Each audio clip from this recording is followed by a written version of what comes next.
الحمد لله الحمد لله وحده والصلاة والسلام على من لا نبي بعده. الحمد لله نحمده ونستعينه ونستغفره ونؤمن به ونتوكل عليه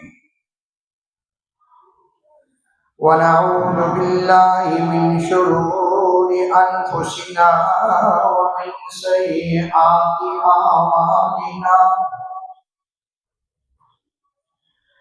ومن يهده الله فلا مضل له ومن يضلله فلا هادي له ونشهد أن لا إله إلا الله وحده لا شريك له. أما بعد فأعوذ بالله من الشيطان الرجيم. بسم الله الرحمن الرحيم. يا أيها الناس إنا خلقناكم من ذكر وأنثى وجعلناكم شعوبا وقبائل لتعارفوا إن أكرمكم عند الله أتقاكم إن الله عليم خبير. قال النبي صلى الله تعالى عليه وسلم: المسلم من سلم المسلمون من لسانه ويده. اللهم صل على محمد وعلى آل محمد كما صليت على إبراهيم وعلى آل إبراهيم إنك حميد مجيد.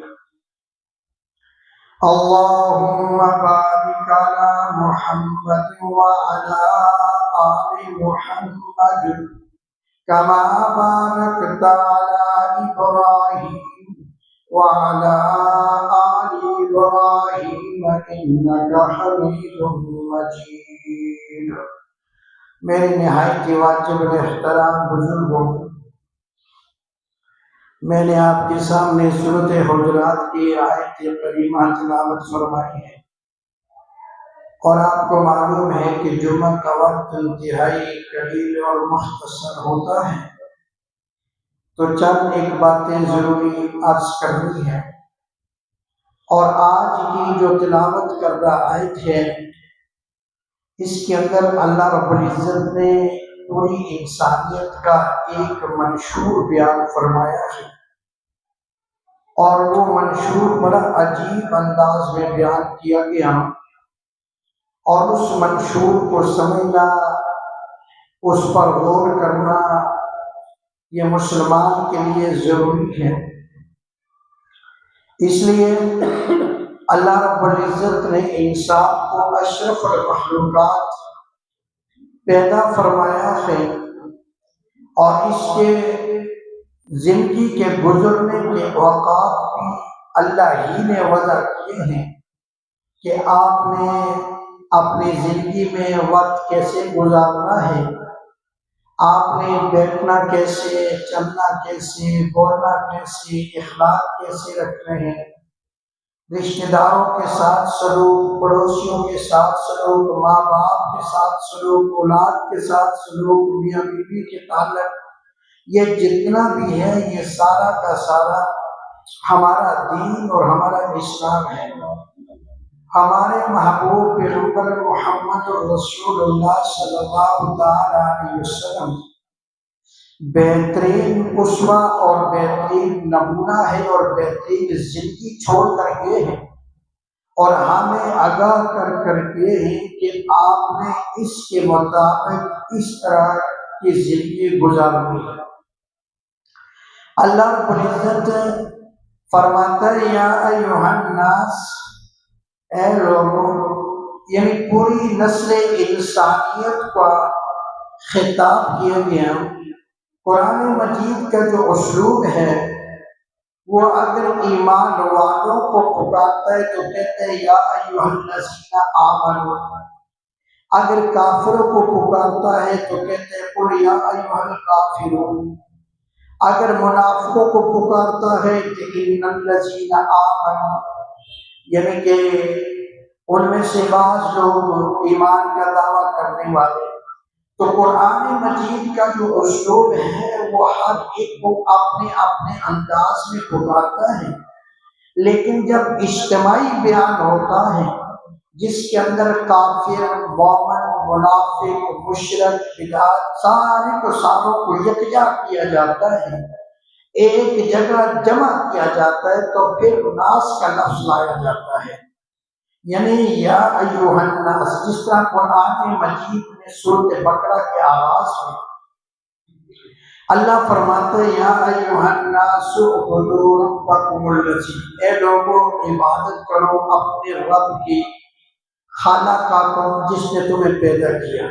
اب وہاں پر سارے انسانوں کو خطاب ہے، وہاں مومنین کو ذکر نہیں، ایمان والوں کا ذکر نہیں، بلکہ اس میں کافر سارے کے ساروں کو اللہ نے جمع کر کے اور یہ خطاب ارشاد فرمایا کہ اے لوگوں، یعنی جس ہستی میں، جس حیثیت میں بھی ہیں، چاہے وہ کافر ہیں، مسلمان ہیں، مومن ہیں، ایمان والے ہیں، ایمان والے نہیں ہیں، تو قرآن مجید نے سب کو دعوت کے فکر دی ہے کہ اللہ کی عبادت کرو، اللہ کی اطاعت پر، اللہ کی عبادت پر آ جاؤ۔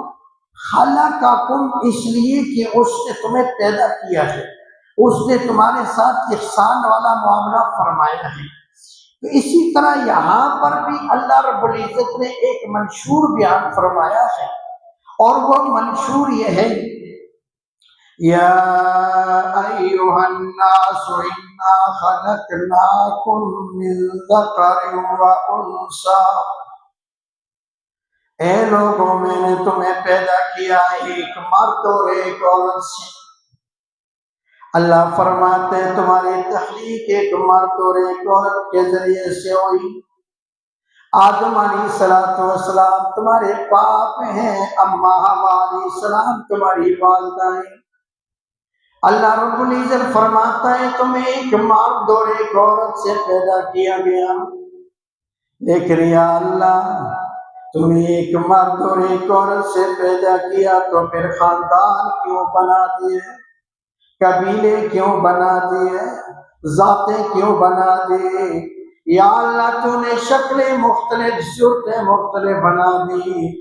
اللہ فرماتا ہے میرے بندو یا ایھا الناس انا خلقناکم، اے لوگوں تمہیں پیدا کیا ایک مرد اور ایک عورت سے، من ذکر و انثی، ایک مرد اور ایک عورت سے، وجعلناکم شعوبا و قبائل، پھر میں نے تمہارے خاندان بنا دیے، پھر میں نے تمہارے قبیلے بنا دیے، اس لیے قبیلے بنائے لتعارفوا، تاکہ تم ایک دوسرے کو پہچان سکو۔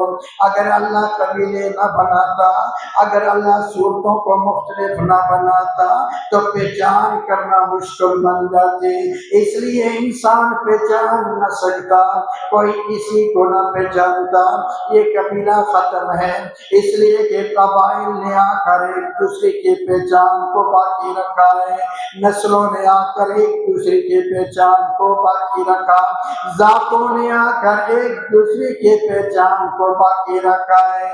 اللہ فرماتا ہے لتعارفوا، تمہارے تعارف کے واسطے تمہاری ذاتوں کو بنایا، تمہارے تعارف کے واسطے تمہارے قبیلے بنائے، تمہارے تعارف کے واسطے تمہارے خاندان بنائے۔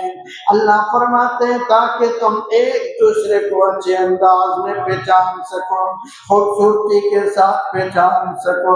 آپ اندازہ لگائیے نا، اللہ نے آدم علیہ السلام سے لے کر آج تک جتنے لوگ پیدا ہوئے اور قیامت تک جتنے پیدا ہوں گے، اللہ اکبر، اس سب کو انسان بنایا ہے، لیکن سب کی شکلیں نہیں ملتی۔ کچھ نہ کچھ اللہ رب العزت نے اس میں ضرور رکھا ہے، چہرے میں تبدیلی ضرور رکھی ہے، کسی کی رنگت میں تبدیلی ضرور رکھی ہے۔ اللہ فرماتے ہیں تعارفو، تاکہ تمہارے تعارف کے واسطے، تمہاری پہچان کے واسطے، اللہ فرماتے ہیں تمہارے تعارف کے واسطے قبیلوں کو بنایا، قبیلوں کا انتخاب تمہارے تعارف کے لیے کیا۔ تو جتنے خاندان بھی بنائے ہیں رب تعالیٰ نے تعارف کے واسطے بنا، ایک دوسرے کو پہچاننا آسان ہو جائے کہ یہ فلاں قبیلے کا ہے، یہ فلاں خاندان کا ہے، یہ فلاں ذات کا ہے، اس میں پہچان ہو جائے۔ لیکن اللہ رب العزت نے کسی قبیلے کو کسی پر فوقیت نہیں دی ہے۔ آپ اندازہ لگائیے کہ اگر خاندانی نسب پر کسی کو فوقیت ہوتی، نبی علیہ السلام کے چچا ابو لہب ہے، اور ابو لہب سردار بھی ہے، یہ قوم کا وڈیرا بھی ہے، مالدار بھی ہے، سردار بھی ہے، مالدار بھی ہے، اور حسن و جمال والا بھی ہے۔ ابو لہب کے بارے میں کتابوں میں لکھا ہے کہ اگر ابو لہب اپنے گھر سے باہر نکلتا تھا تو کوئی اس کے چہرے پر نگاہ جما کر نہیں دیکھ سکتا تھا، اتنا حسن والا تھا۔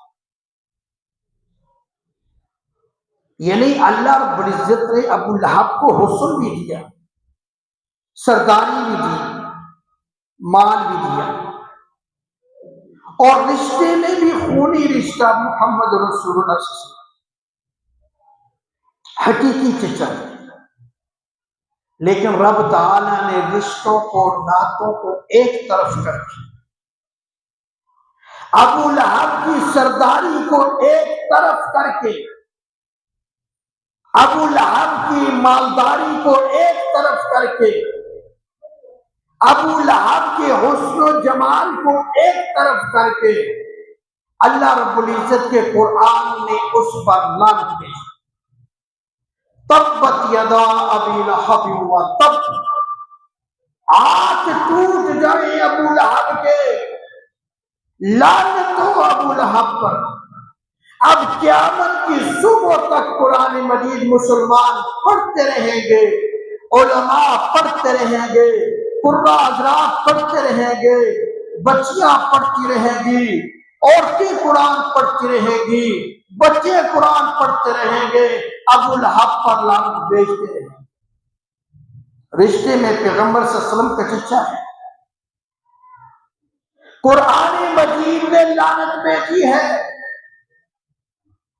قرآن مجید نے ابو لہب پر لعنت بھیجی ہے، اور جو مسلمان بھی قرآن کی تلاوت کرتا رہے گا قیامت تک ابو لہب پر لعنت بھیجتا رہے گا۔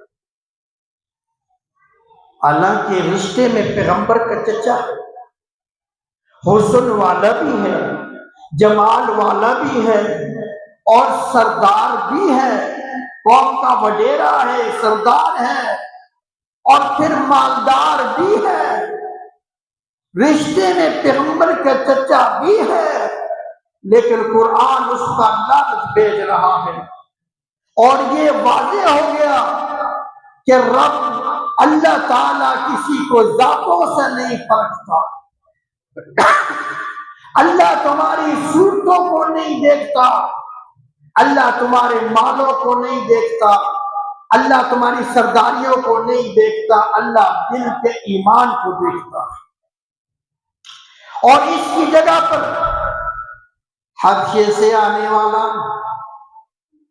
کالا بلال رضی اللہ تعالیٰ عنہ، حضرت بلال رضی اللہ تعالیٰ عنہ غلام بھی ہیں، رنگ کے بھی کالے، بڑے بڑے دانت، چپڑا منہ، بڑے بڑے ہونٹ، محبوب پیغمبر محمد رسول اللہ صلی اللہ علیہ وسلم کے غلام حضرت بلال رضی اللہ تعالیٰ عنہ غلام بکتے بکتے آتے رہے۔ پہلے ایک نے خرید کے غلام بنایا، اس نے دوسرے کے آگے بھیج دیا، دوسرے نے تیسرے کے آگے بیچ دیا، بیچتا بکتا مدینہ کے اندر آ گیا۔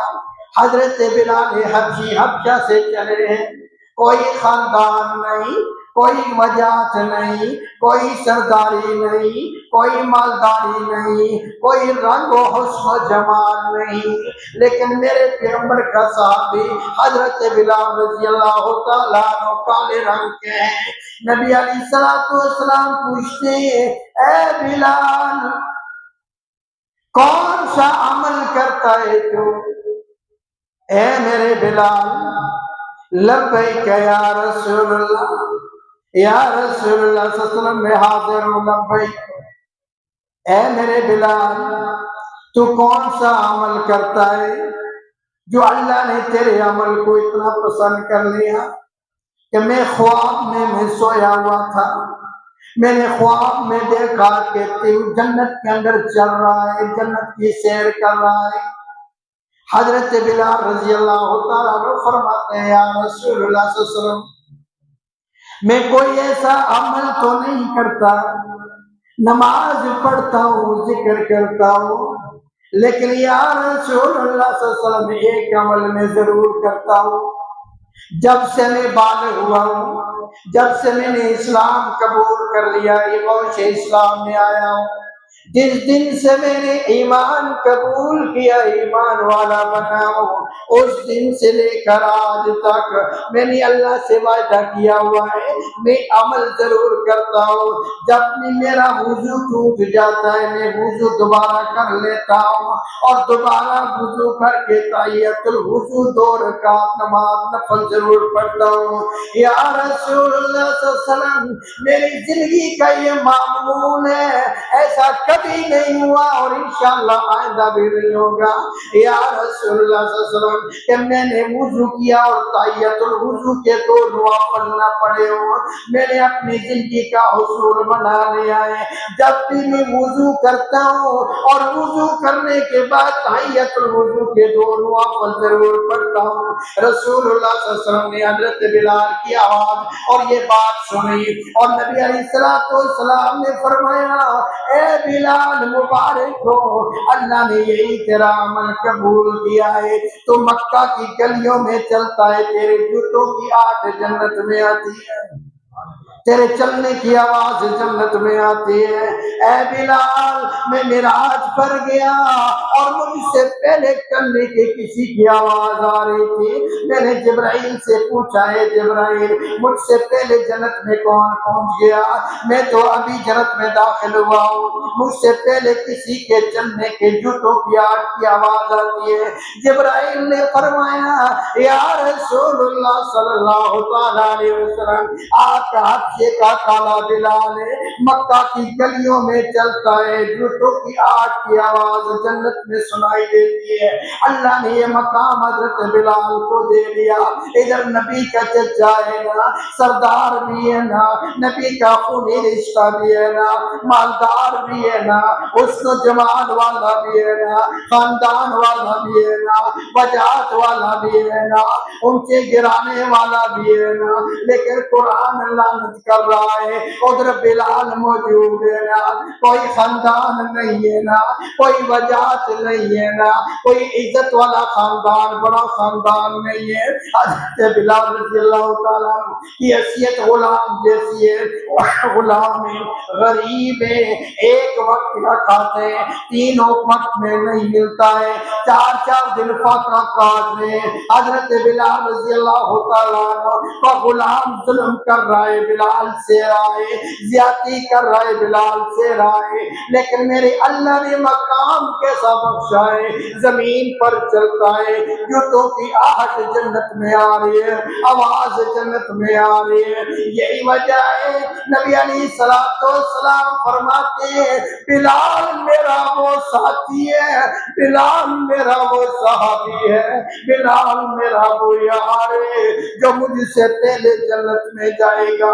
اب علماء نے اس پر نقطہ لکھا ہے، عام مسلمانوں کے دل کے اندر خیال آتا ہے کوئی نبی اس وقت تک کوئی نبی جنت میں نہیں جا سکتا جب تک میرا نبی نہ جائے، کوئی امتی نہیں جا سکتا جب تک میرا نبی نہ جائے۔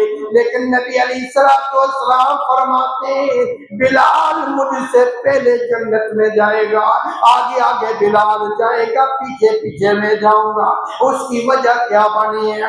اس کی وجہ بھی محبت بنی ہے، اس کی وجہ بھی پیار بنی ہے۔ جب نبی علیہ السلام دنیا میں کہیں سفر پہ جاتے تھے، سفر پہ نکلتے تھے، بلال رضی اللہ تعالیٰ عنہ کے پاس ایک عصا ہوتا تھا، ایک ڈنڈا ہوتا تھا۔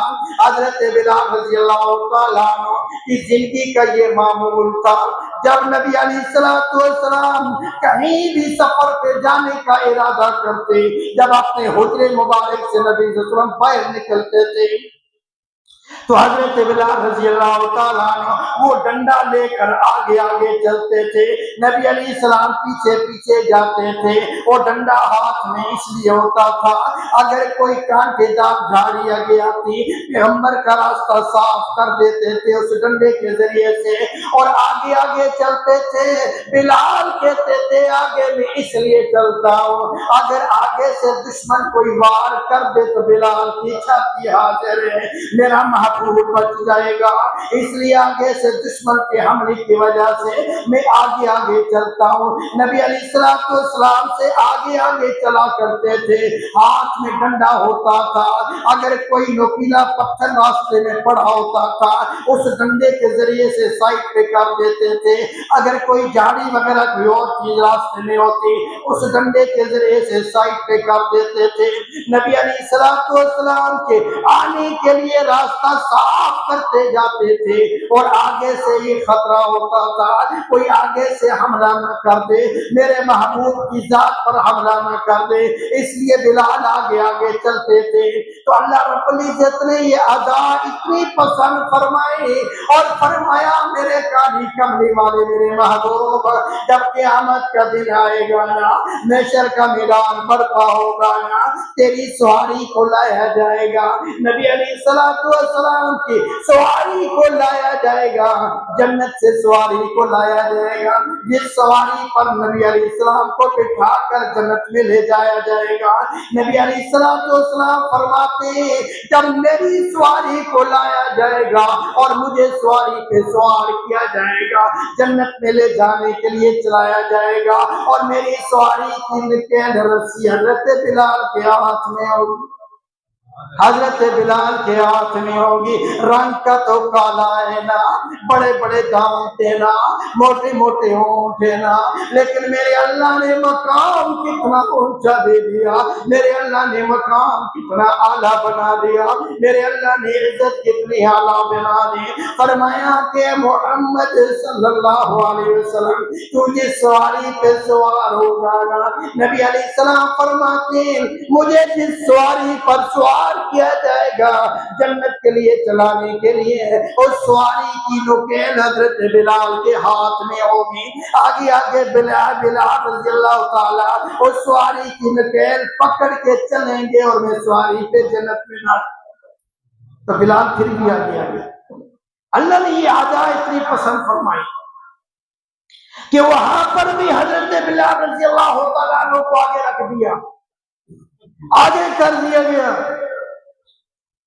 اب ادھر سے ابو لہب ہے، لعنت برس رہی ہے، نبی کا چچا ہے، خونی رشتہ ہے، تو معلوم ہوا میرے بزرگوں اللہ نسب ناموں کو نہیں دیکھتا، اللہ شکلوں کو نہیں دیکھتا، اللہ خاندانوں کو نہیں دیکھتا، اگر اللہ دیکھتا ہے تو تقوی کو دیکھتا ہے، اللہ دیکھے گا تو ایمان کو دیکھے گا۔ اللہ نے ایمان دیکھا بلال کے اندر دیکھا، اور بلال کو جنت کے وارث دنیا میں بنا دیا، اور ابو لہب کو دیکھا حسن والا بھی ہے، جمال والا بھی ہے، مال والا بھی ہے، سرداری والا بھی ہے، وجاہت والا بھی ہے، چودھری بھی ہے، بڑا بھی ہے، خان بھی ہے، ساری چیزیں ہیں، لیکن ایمان نہیں ہے۔ اللہ نے لعنت دی، اللہ نے لعنت میں تبت یدا ٹوٹ جائے ابو لہب تیرے ہاتھ، لعنت ہو تجھ پر، وہ قیامت تک لعنت برستے ہیں۔ نبی کا حقیقی چچا ہے، اور ادھر حضرت سلیمان فارسی رضی اللہ تعالیٰ عنہ آ کے اسلام لاتے ہیں. کوئی خاندان نہیں، کوئی نبی صلی اللہ علیہ وسلم سے رشتہ نہیں ہے، اور صرف ایمان لاتے ہیں، کلمہ پڑھتے ہیں، نبی علیہ السلام کے غلام بنتے ہیں اور دین پر ڈٹ جاتے ہیں، قربانی دیتے ہیں. اور نبی علیہ السلام کیا فرماتے ہیں؟ فرماتے ہیں اے سلیمان فارسی تو میرے گھرانے میں سے، یہ لقب میرے نبی نے حضرت سلیمان فارسی کہ تو میرے خاندان میں سے ہے، میں نے تجھے اپنے خاندان میں کر دیا. اب کوئی یتیم بچہ ہو اور لاوارث ہو، اس کا کوئی وارث نہ ہو، کوئی خاندان نہ ہو، ایک بندہ اٹھ کر اس کے سر پہ ہاتھ رکھ کر کہے کہ تو میرا بیٹا ہے، اور کہنے والا بھی پھر عام نہ ہو، اس کی کتنی عزت بڑھتی ہے.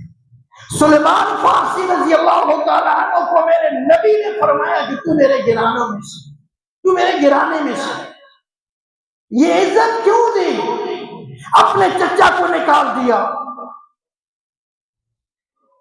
اپنے چچوں اور اپنے تائیوں کے خلاف میرے نبی نے تلوار اٹھائی، جنگ ہوئی، چچا کے خلاف جنگ ہوئی، تائیوں کے خلاف جنگ ہوئی. اور میرے نبی کے اگر قریب آئے تو غریب صحابہ. آپ اندازہ لگائیں کہ جب نبی علیہ السلام ہجرت کر کے ہجرت فرما کے جب مدینہ میں آئے، آپ کو معلوم ہے کہ وہاں پر دو خاندان بڑے تھے، اوس اور حضرت. حضرت اور اوس یہ دو بڑے خاندان تھے یہودیوں کے، اور ان دونوں سرداروں کی آپس میں لڑائی ہوئی تھی. اور یہ لڑائی اور یہ جنگ ان کی آپس میں ایک دن یا 4 دن یا 10 دن نہیں، 40 سال تک لڑائی لگی. 40 سال تک کڑی جوان مر گئی، قتل کر دیے ایک دوسرے کی. اب حالانکہ جنگ کی بنیاد کیا بنی ہے؟ میرے محبوب پیغمبر صلی اللہ علیہ وسلم مدینہ میں تشریف لائے تو نبی صلی اللہ علیہ وسلم کو بتایا گیا کہ یا رسول اللہ یہاں دو خاندان ہیں اور ہیں بھی سردار، وجاہت والے، طاقت والے، اور دونوں لڑ رہے ہیں. 40 سال کا عرصہ ہو گیا، ان کا کوئی جوان باقی نہیں بچا ہے، خاندانوں کے خاندان لٹ گئے. اور بات کیا بنی ہے؟ فرمایا کہ یار جو بات یہ بنی کہ ایک سردار کے مرغی کا چوزا، مرغی کا بچہ دوسرے کے سردار کے فصل میں چلا گیا، اور اس سردار نے دیکھا کہ اس سردار کا چوزا میرے فصل میں آ گیا ہے، اور اس فصل میں آنے پر اس نے چوزے کو مار دیا. کس لیے مارا؟ کہ میرے فصل میں کیوں آیا. دیکھو انسانیت، اب چوزا کیا کر سکتا ہے فصل میں؟ لیکن انہوں نے اس چوزے کو مارا تو دوسرا سردار دیکھ رہا تھا، وہ آ گیا، اس نے کہا تم میرے چوزے کیوں مارا؟ اس نے کہا تیرا چوزا میرے فصل میں آیا.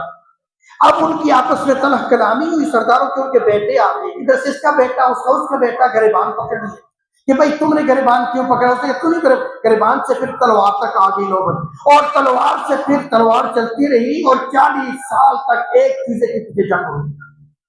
40 سال تک جنگ لگی ہوئی. اور ان کا کوئی بوڑھا آدمی جب زیادہ بوڑھا ہو جاتا، کمزور ہو جاتا، تو کتابوں میں لکھا ہے کہ وصیت نامہ لکھتا تھا اپنے پوتوں کے نام، اپنے دوستوں کے نام، کہ اور کچھ کر سکو یا نہ کر سکو، دشمن کے سامنے جتنا مقابلہ ضرور کرنا ہے، جان دے دینا. اور بنیاد کیا؟ ایک چوزا، کہ تیرا چوزا میرے فصل میں کیوں آیا ہے اور تو نے میرے چوزے کو کیوں مار دیا ہے. اس پر جنگ ہوئی، اس پر لڑائی ہوئی، اور 40 سال تک لڑائی ہوتی رہی. اور 40 سال کے بعد میرے محبوب پیغمبر صلی اللہ علیہ وسلم مدینہ میں تشریف لائے، اور جب مدینہ میں تشریف لائے تو میرے محمد صلی اللہ علیہ وسلم نے پہلے ایک سردار سے ملاقات کی، پھر دوسرے سردار سے ملاقات کی، اور ان دونوں کے دلوں کو موم کیا، اور ان دونوں کو بائی بندی کے اندر باندھ دیا گیا. اور پھر وہی سردار تھے اور وہی لوگ تھے جو ایک سب میں کھڑے ہو کر دشمن کا مقابلہ کر رہے تھے، پہچان نہیں سکتے تھے کہ یہ بھی کبھی آپس میں لڑے. اسلام نے آ کر رحمہ ہو گئی نہم، آپس میں ایک دل بنا دیا، ایک آپس میں بھائی بنا دیا. اس لیے میرے بزرگوں، میرے بھائیوں، یہ جہالت کا پہلے دورہ تھا کہ میرے نبی صلی اللہ علیہ وسلم نہیں آئے تھے، اور جب میرے پیغمبر آئے ایک چوزا میرے فصل میں آ گیا، میرے گھر میں آ گیا. کیوں آیا ہے؟ بس تو نے چوزا کیوں مارا ہے؟ تو 40 سال تک جنگیں ہوئی اور 40 اور کڑیل جوان اس میں غرق ہو گئے، مر گئے، ہلاک ہو گئے۔ اور اس لیے اور وہاں سے پھر میرے محبوب پیغمبر صلی اللہ علیہ وسلم رحمت بن کر آئے ہیں، میرے نبی صلی اللہ علیہ وسلم نے روحما اور بینہم صف بنا دیے ہیں، ان کو ایک صف میں لا کے کھڑا کر دیا ہے۔ تو یہ اسلام کا شعار ہے، یہ اسلام درس دیتا ہے محبت کی، اسلام پیار کی درس دیتا ہے، اسلام نسب حسب کو نہیں دیکھتا، اسلام اس چیز کو نہیں دیکھتا کہ تو کس نسل کا ہے، کس خاندان کا ہے۔ اگر اسلام دیکھتا ہے تو تیرے دل کے ایمان کو دیکھتا ہے۔ اپنے ایمان کو مضبوط بناؤ۔ اللہ ہم